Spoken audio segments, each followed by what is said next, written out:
Здравейте, приятели! Аз съм Николай Радулов, ведически астролог и днеска искам да поговоря за това как ще влияе Юпитер, намирайки се в знакът Рак. На 1 юни Юпитер премина в Рак и това е знакът на неговата екзалтация. Там Юпитер се чувства в къщи и проявява най-силно своите качества.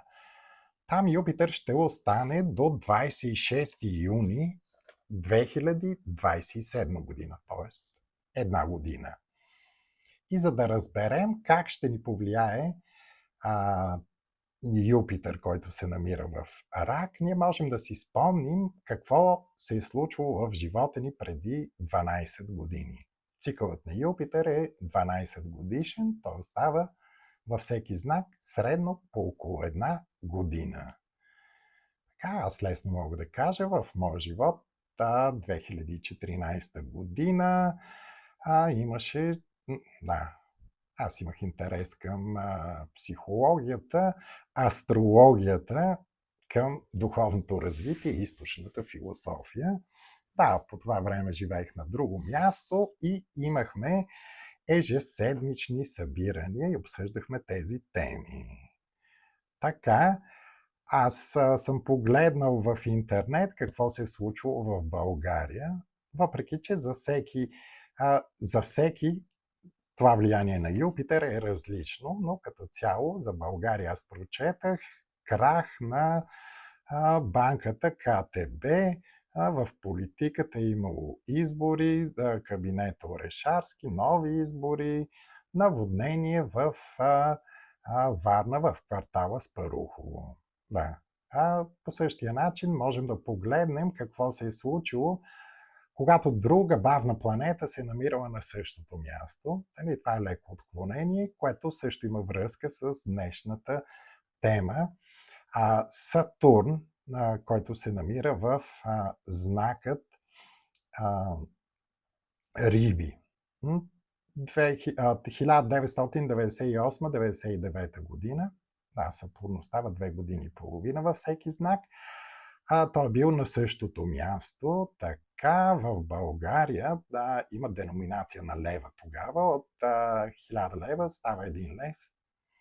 Ние го наблюдавахме нещо подобно. От 2 лева стана 1 евро, съвсем наскоро. Така, Сатурн се намира от началото на 2025 година в Риби. Така, война в Косово, България е посредник, т.е. над небето на България има самолети, нещо подобно се случва, покана за влизане в Европейски съюз, вълна на приватизацията. Също другите бавни планети, Рахо и Кето. Техният цикъл е 18 години, значи 2008-2009 година можем да разберем какво се е случвало, когато те са били приблизително на същото място като сега. Световна финансова криза, газова криза, извинявайте, че се смея, също така замразяване на еврофондовете, въвеждане на плосък данък. Това е като странична информация. Така, Юпитер в знак Рак. Ракът е въздушен знак, Ракът е воден знак. Преди това Юпитер се намираше във въздушен знак. Близнаци. Така, Юпитер аспектира Риби. Сатурн се намира в Риби. Юпитер е самият собственик на знакът Риби. Така че има двойно влияние на знак Риби. Също така, двете бавни планети Юпитер и Сатурн се намират във водни знаци. Риби също така, както и Рак, е воден знак. Кето през ноември ще премине също в Рак. заедно с Юпитер. Да. 3 от 4 най-бавни планети ще бъдат във водни знаци. Така, Юпитер за малко ще погледне в знакът Лъв и ще се върне обратно в Рак. На 31 октомври преминава в Рак и на 26 януари 2027 година се връща обратно.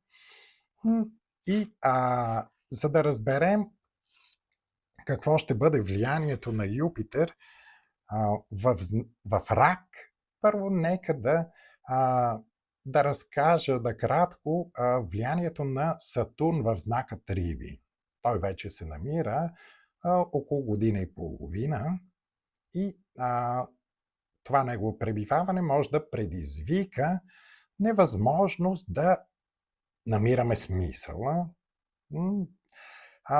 може да предизвика неопределеност, размиване на граници, разрушаване на структури, разрушаването на ясно изразените системи.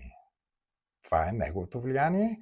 А Юпитер в Рак, като собственик на Риби, започва да създава нови форми на безопасност, емоционална устойчивост и също така подкрепа по време на хаоса. Тоест, Юпитер ще добави устойчивост и разбиране какъв е най-благоприятният начин да постъпваме в момента.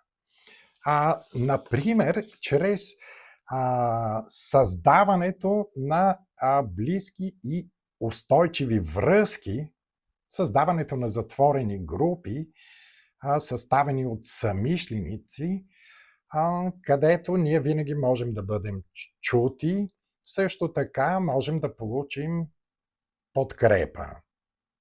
Сатурн разрушава илюзията, а Юпитер ни помага да видим новата реалност и ни подкрепя.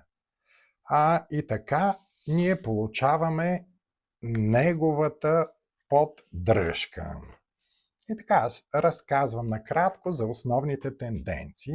Юпитер в Рак премества фокуса към информацията, връзките, умствената активност, т.е. емоционалната активност. И по друг начин казано, премества фокуса върху емоционалните връзки и базовите ценности. Ще се появи масов интерес към психологията. Ще има увеличаване на интереса към терапиите, към духовната практика. Така, Сатурн повдига въпроса чрез болката, а Юпитер създава пространство и възможност тя да бъде преживяна. Така. Друга тенденция – безопасността става на мода. Един стремеж към стабилност и защита, укрепване на личните и на колективните граници, разделянето на свои и чужди. Така. Качеството на общуването, на контактите започва да има по-голямо значение. Тоест, създаване на кръг от близки хора.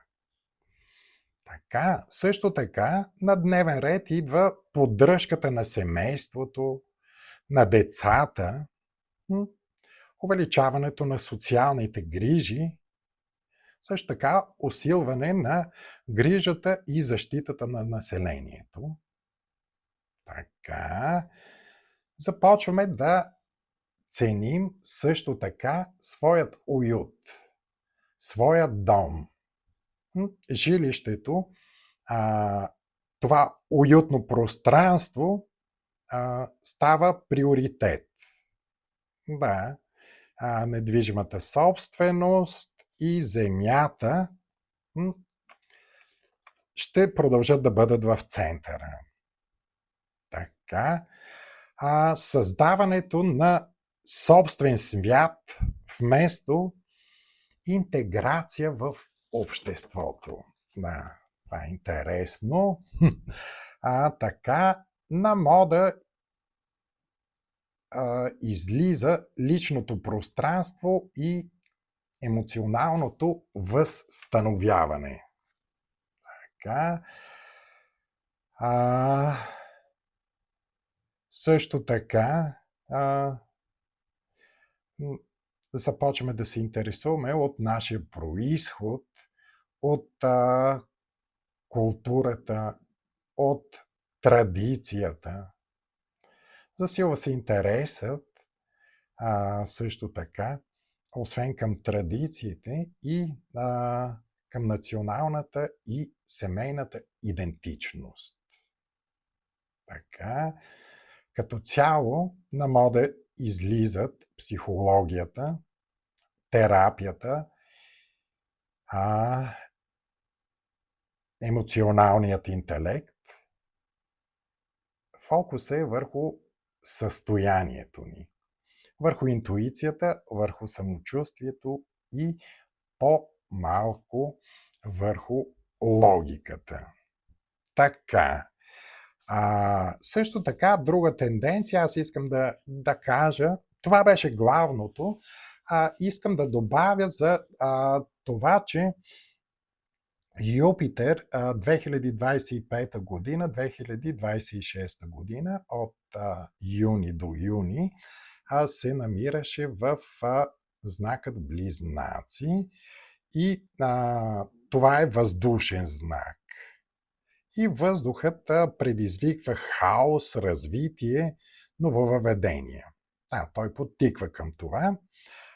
След това, сега Юпитер вече се намира в воден знак, Рак, първоелемента вода, той дава такива качества като обобщаване и обединяване. Така. Ние също така бяхме свидетели на развитието на изкуствения интелект. Така, имаше, не всеки го прие, също така това развитие на изкуствения интелект беше достатъчно хаотично, така, намирайки се в Рак, Юпитер вече ще предаде една по-разбираема форма на изкуствения интелект и ще даде възможност да имаме по-спокойно отношение към нововъведенията.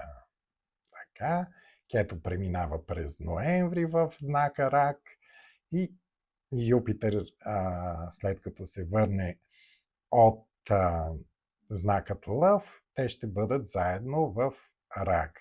Кето и Юпитер в Рак. Това е йога на астролога. Да, засилен интерес към астрологията. Да. Нещо, което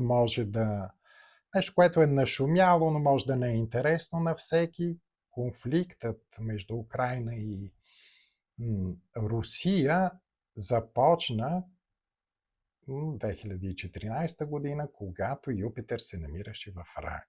И да се надяваме, това е времето, когато той трябва да бъде завършен. Тоест, този спор е продължил един цикъл на Юпитер. Благодаря ви. Всичко добро ви пожелавам и до нови срещи. Кажете, ако имате някакви въпроси, пишете, можем да разгледаме други теми. Пожелавам ви всичко добро.